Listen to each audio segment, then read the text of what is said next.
Hi, my name is Julie Écoute. I'm from Château Arnoux in France and I'm 14 years old.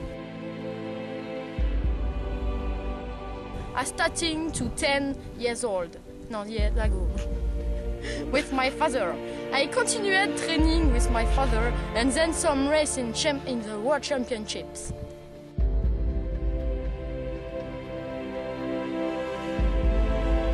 I broke my ligament and the knee in the French Championship. I finished the season with heart ligament and I twist my knee in Esperanto.